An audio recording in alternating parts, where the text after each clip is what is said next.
പശ്ചിമേഷ്യയുടെ ആകാശത്ത് വീണ്ടും യുദ്ധമേഘങ്ങൾ കടുക്കുമ്പോൾ അമേരിക്കയുടെയും ഇസ്രായേലിന്റെയും ഭീഷണികൾക്ക് മുന്നിൽ മുട്ടുമടക്കാത്ത ഒരു ജനതയുടെ വീര്യമാണ് നമ്മൾ കാണുന്നത്. ഉപരോധങ്ങൾ കൊണ്ട് ശ്വാസം മുട്ടിക്കാമെന്നും വ്യോമാക്രമണങ്ങൾ കൊണ്ട് തളർത്താമെന്നും കരുതിയ ട്രംപ് ഭരണകൂടത്തിന് ഇപ്പോൾ ലഭിക്കുന്നത് ഇറാന്റെ പോരാളികളിൽ നിന്നുള്ള ശക്തമായ മറുപടിയാണ്. ഞങ്ങൾ വഴങ്ങില്ല, ഞങ്ങളുടെ വിരലുകൾ ട്രിഗറിലാണ് എന്ന് ഇറാൻ പ്രഖ്യാപിക്കുമ്പോൾ അത് കേവലം ഒരു സൈനിക സന്ദേശമല്ല, മറിച്ച് ആത്മാഭിമാനമുള്ള ഒരു രാഷ്ട്രത്തിന്റെ സിംഹഗർജനമാണ്. രാജ്യത്തിന്റെ പരമാധികാരം സംരക്ഷിക്കാൻ സന്നദ്ധരായി നിൽക്കുന്ന ഇസ്ലാമിക് റവല്യൂഷണറി ഗാർഡ് കോർപ്സിന്റെ കമാൻഡർമാർ പുറത്തുവിട്ട സംയുക്ത സന്ദേശം ലോകം അത്ഭുതപ്പെടുത്തിയിരിക്കുകയാണ്.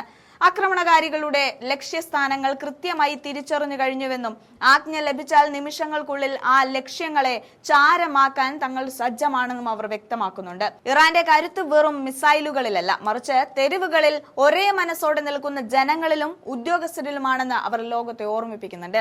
ദേശീയ ഐക്യവും സൈനിക മികവും ഒത്തുചേരുമ്പോൾ ഏത് വൻ ശക്തികൾക്ക് മുന്നിൽ പിടിച്ചു നിൽക്കാൻ ഇറാന് സാധിക്കുമെന്നത് ഈ പ്രകടനങ്ങൾ തെളിയിക്കുന്നുണ്ട്. നിലവിലെ വെടിനിർത്തൽ സാഹചര്യത്തിലും ഇറാന്റെ സിവിൽ അടിസ്ഥാന സൗകര്യങ്ങളെയും എണ്ണ കമ്പനികളെയും തകർക്കുമെന്ന് ഭീഷണിപ്പെടുത്തുന്ന അമേരിക്കയുടെ ഇരട്ടത്താപ്പ് നമ്മൾ തിരിച്ചറിയേണ്ടതുണ്ട്.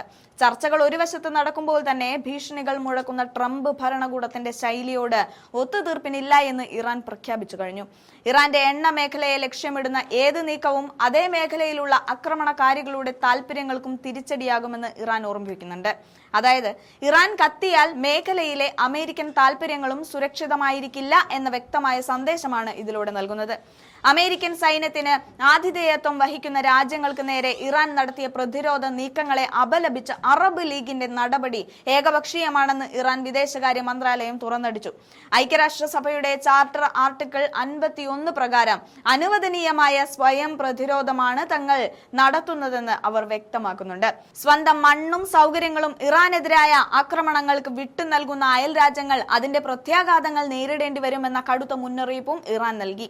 മേഖലയിലെ അസ്ഥിരതയുടെ യഥാർത്ഥ കാരണം പുറത്തുനിന്നുള്ള സൈനിക ഇടപെടലുകളും പതിറ്റാണ്ടുകളായിട്ടുള്ള ഇസ്രായേലിന്റെ അധിനിവേശവുമാണെന്ന് ഇറാൻ ലോകത്തെ ബോധ്യപ്പെടുത്തുന്നുണ്ട്. മുമ്പ് കണ്ണിന് കണ്ണ് എന്ന രീതിയിലായിരുന്നു ഇറാന്റെ പ്രതികരണമെങ്കിൽ ഇനി മുതൽ അത് ആക്രമിച്ചാൽ അതിശക്തമായ തിരിച്ചടി എന്ന രീതിയിലേക്ക് മാറിയിരിക്കുന്നുണ്ട്.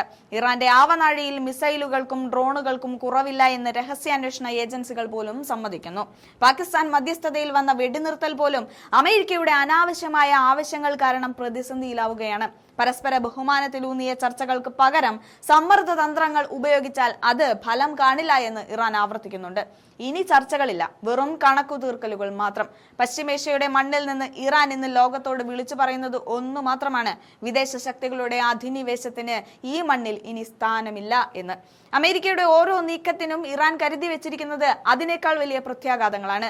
ഭീഷണികൾക്ക് മുന്നിൽ പതറുന്ന ഇറാന്റെ ചിത്രമല്ല, മറിച്ച് മുറിവേറ്റ സിംഹത്തെ പോലെ തിരിച്ചടിക്കാൻ ആവനാഴിയിൽ അസ്ത്രങ്ങൾ നിറച്ച് കാത്തിരിക്കുന്ന ഒരു വൻ ശക്തിയുടെ ഗർജനത്തിനാണ് നമ്മൾ സാക്ഷ്യം വഹിക്കുന്നത്. കടന്നാക്രമിക്കുന്നവന് അവന്റെ ഭാഷയിൽ തന്നെ മറുപടി നൽകുന്ന ആ വീര്യം വരും ദിവസങ്ങളിൽ പശ്ചിമേഷ്യയിലെ രാഷ്ട്രീയ സമവാക്യങ്ങളെ പൂർണ്ണമായും മാറ്റിമറിക്കുമെന്നതിൽ സംശയമില്ല.